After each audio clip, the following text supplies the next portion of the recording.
This is a stimulus check update and daily news report. I have a lot of important topics to cover in this video. So two new states are giving out hazard pay and stimulus payments. I'll let you know which states and how much, and I'll also give you a general overview of stimulus checks. When it comes to the big stimulus package, there was two epic meetings that happened yesterday. One between Joe Manchin and Pramila Jayapal. I'll play a video clip of what Pramila Jayapal said came out of that meeting. And then the second, Joe Manchin and Bernie Sanders sat face to face. This is after their personal conflicts that happened just a few days ago. I'll let you know what came out of that meeting as well. Joe Manchin has set a new requirement for the child tax credit, $60,000 cap, and a work requirement. Also, AOC calls out Kirsten Cinema for choosing lobbyists over people. I'll give you some other more important updates, then I'll answer the questions you leave for me in the comments. Hope you're having a terrific Tuesday. If you appreciate the fact-based, fast-paced updates, hit the like button down below, and I'm giving $200 to my subscribers. I'll talk more about that later on in the video, but first, Mainers, people from Maine earning less than $75,000 will soon get a $300 hazard pay check as part of the $8.5 billion state budget agreement, which was decided on in June. It's going to start November 1st, and many Mainers are going to start to see $300 checks show up in the mail, and it's $150,000 for joint filers for this one-time $300 hazard pay payment. And then also in Arizona, we'll spend $36 million to help families pay utility bills as a moratorium on service cutoffs expires. So those are two big payments, especially with it getting colder. Utility payments will definitely help out there. Next, let's talk about what's going on with the $1,400 check. So articles are coming out, multiple articles every single day on the senior $1,400 stimulus check. So stimulus check update, here's who may be getting another $1,400 check. So not sure what their publicity plan is, but every single day the Senior Citizens League is putting out articles talking about the $1,400 stimulus check. What they said here is we've heard from thousands of them, seniors who have exhausted their retirement savings, who have started eating just one meal a day, started cutting their pills in half because they can't afford the prescription drugs, to list just a few drastic steps so many have had to take because of the inflation that has been done to them this year. So now they're proposing $1,400 one-time stimulus checks, but I would argue not just for senior citizens, but for a lot of other people like veterans, people on disability. They're going through the same struggles of living off a fixed income and barely having enough food to eat. So I think it's good that seniors may get a $1,400 stimulus check, although it's not in any package and no politicians have endorsed it. I do think that it should be brought into a wider category of people who are struggling, though. When it comes to the change.org, $2,000 per month for a fourth stimulus check. It's currently at 2,932,000 signatures, and still no checks have been entered into any big package or even mentioned within the past few weeks or months. In terms of publicity, the general fourth stimulus check or $2,000 has not made it into the press anytime recently. So one of the two catalysts, there may be two catalysts that I think could cause more support for a fourth stimulus check. So yesterday's video I mentioned how grocery store shelves are bare. So this article right here, grocery store shelves bare. These products may be hard to find amid supply chain disruption. So I mentioned this and spoke about it in yesterday's video, got a ton of comments of people all around the country saying that shelves are bare, it's hard to find food. I'm going to give you some specific examples later on, but that may be the reason or the catalyst to spark a new demand for stimulus checks or maybe some type of food stimulus. Also, utility bills are going up too, which with the colder months coming, that could be really expensive for people, especially in fixed income. So either utility or food, if those two issues aren't addressed, there's going to be some serious issues for Americans. So that may be the reason to have more stimulus checks come. I'll keep you updated on that. Now, when it comes to the big packages, so Democratic infighting puts October spending bill deadline in doubt. So the deadline, October 31st. Originally, the deadline was supposed to be at the end of September, and it just got blown again up to October 31st. So a lot of fighting that's going on now. Now with all this fighting, finally some meetings are happening in person rather than just people talking to interviewers or putting out tweets or calling each other out. They're actually sitting face to face. So Manchin meets with Sanders and Jayapal amid spending stalemate. So they actually met face to face. One meeting with Joe Manchin, where Joe Manchin met separately with Pramila Jayapal, who's Progressive Caucus chair leader, and then one meeting with Bernie Sanders. Now, ultimately, the battle has come down to Bernie Sanders versus Joe Manchin. I'll go over that in a moment. But first, when it comes to the meeting between Jayapal and Manchin meet for first time as negotiations over spending bill ramp up. And it's been getting really serious. I'm going to play you this video clip right here of Pramila Jayapal after the meeting with Joe Manchin. Take a look at this. Joining us now is Congresswoman Pramila Jayapal. She is chair of the Congressional Progressive Caucus, and she has had quite a day. Congresswoman Jayapal, it's a real pleasure to have you here. Thanks for making time. It's great to see you, Rachel. So again, I'm watching from the cheap seats, as is everybody in the country who is a stakeholder in this fight, who cares about this policy, who knows how transformative this bill would be if it passes, and even people who aren't invested in the policy, who just can't believe the drama and how this is spooling out across personalities and across time. What can you tell us about that meeting with Senator Manchin and how we should understand it in terms of whether this thing is going to get done? Well, Rachel, I have said for some time that we're going to get them both done. We are going to get them done. It's a messy process. You know, democracy is not always easy. Negotiation is not always easy. There are differences. Everybody knows that there are differences. We got to bridge them and we got to come together, because at the end of the day, we have to deliver both these bills, the infrastructure bill and the Build Back Better Act, to the president's desk. I have always been happy to talk to anybody. It was great to spend time with Senator Manchin today. I'm not going to get into the details of what we talked about, but I just think it is important for us to be talking to each other. I felt that way for some time. And I think that those conversations are important to have, because we're not going to be able to make progress unless we all talk to each other.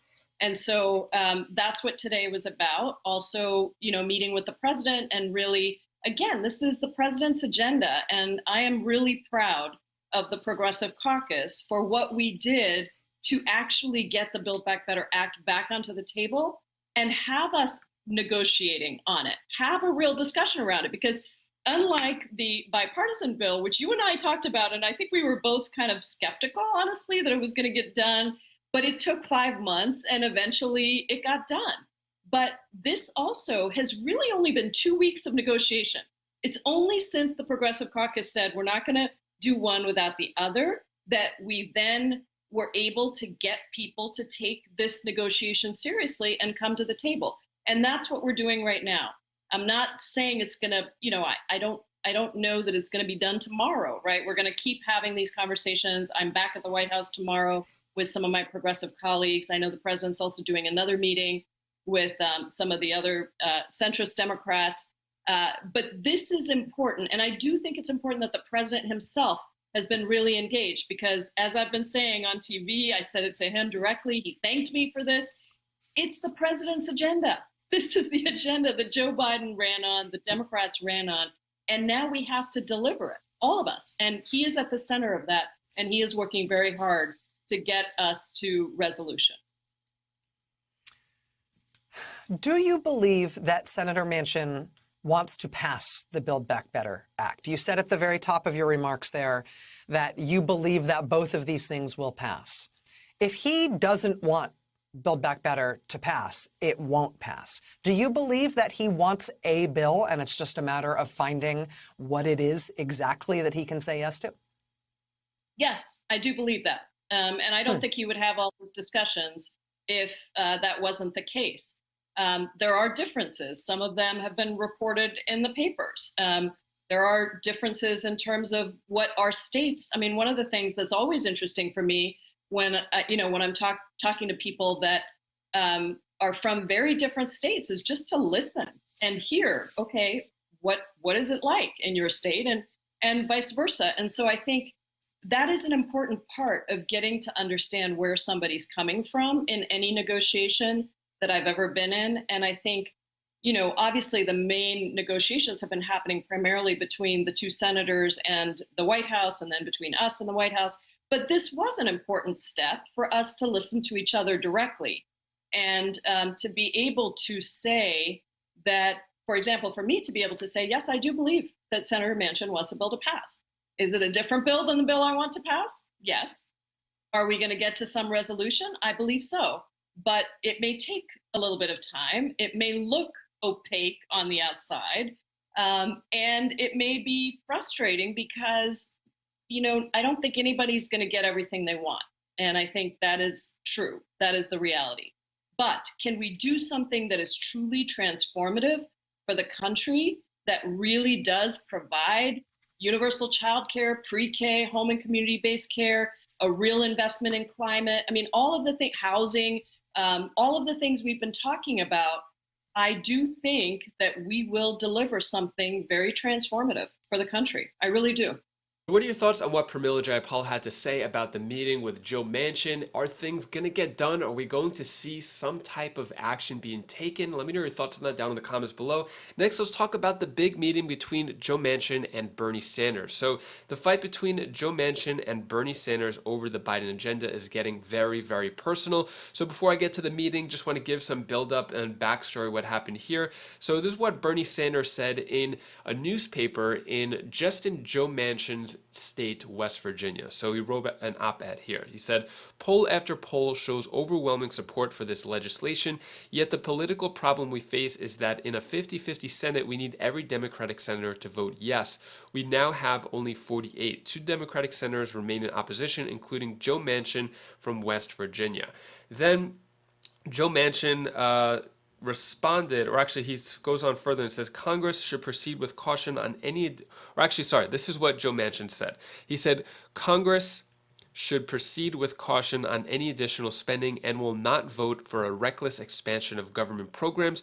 No op-ed from a self-declared independent socialist is going to change that, referring to Bernie Sanders. So now let's talk about the big meeting and what came out of it. So Joe Manchin and Bernie Sanders all smile, saying, we're talking about reconciliation bill. If we look at this picture right here, you can see Joe Manchin has his arm around Bernie Sanders, both smiling as if they're best buds. You would never know that they're having these huge conflicts. Here, get a picture. You want to get a picture of us? Get a picture of us, huh? We're talking. All right, we're talking. You're going to have a resolution by the end of the week, it We're sounds like? talking. We're talking. We're going to make some progress. Senator Sanders, you prepared to make some deep cuts to climate change and other things like that?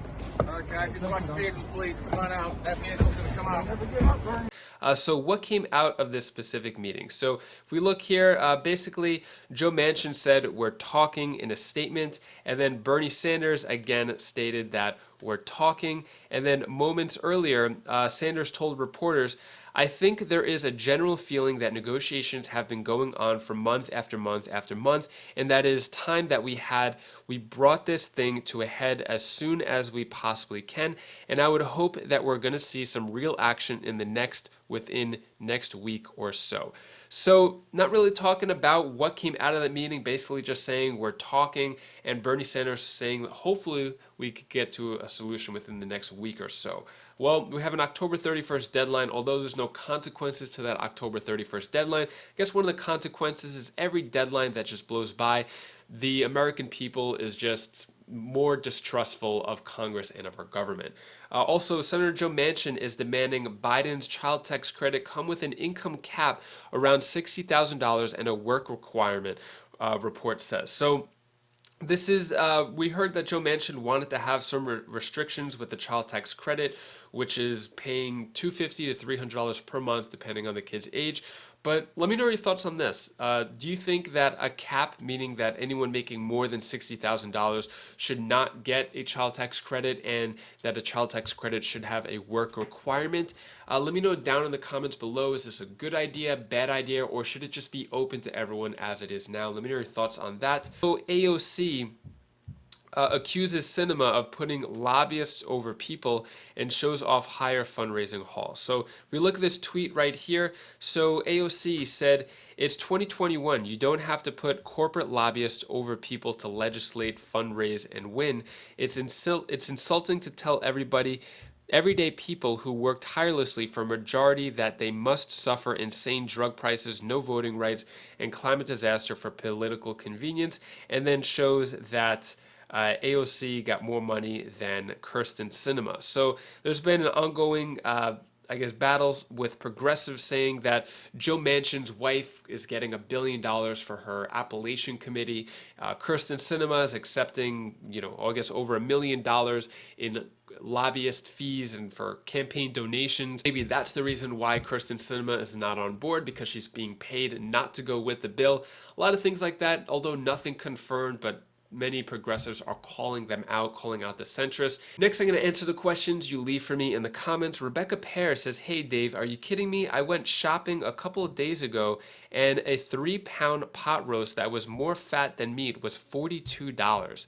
Bread has gone up 99 cents, from 99 cents to $1.99. Hot dogs were 98 cents a package to $2.19. Milk went from $1.99 a gallon to $3.49 a gallon. The average wage in the US is $8.50 an hour." Yeah, so big changes going on in the grocery store. Things are getting a lot more expensive. And it seems like it's almost through all different categories of food that everything is just going up. It's not like, I saw the other day that, like, I guess bacon went up to like $12 or something crazy like that, but not everybody has to eat bacon.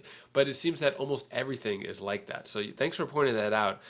Samara Saunders, "I noticed a lot of mention of shortage and inventory of items other than food in the comments.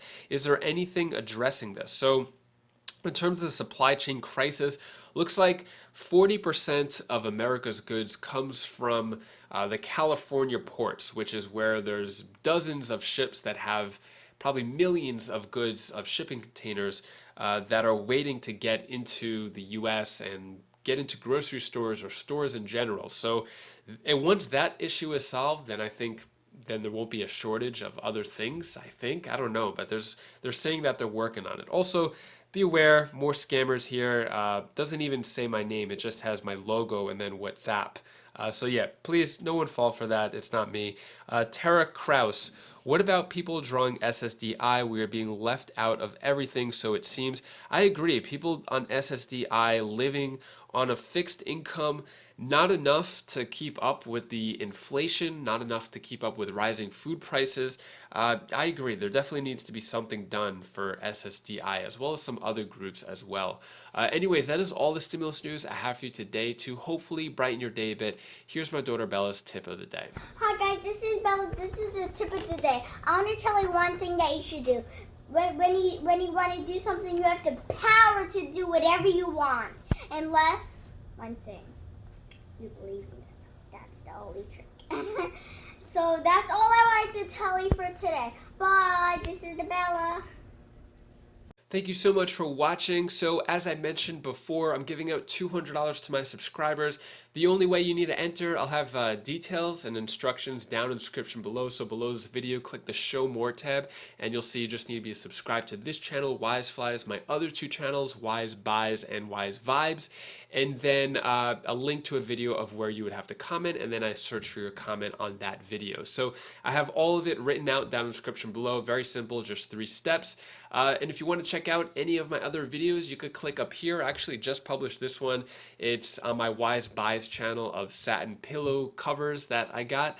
You could check that out, or actually just click that one over there. Don't even click any other ones. And anyways, hope you have a great day. Take care. Be safe. Thank you for watching.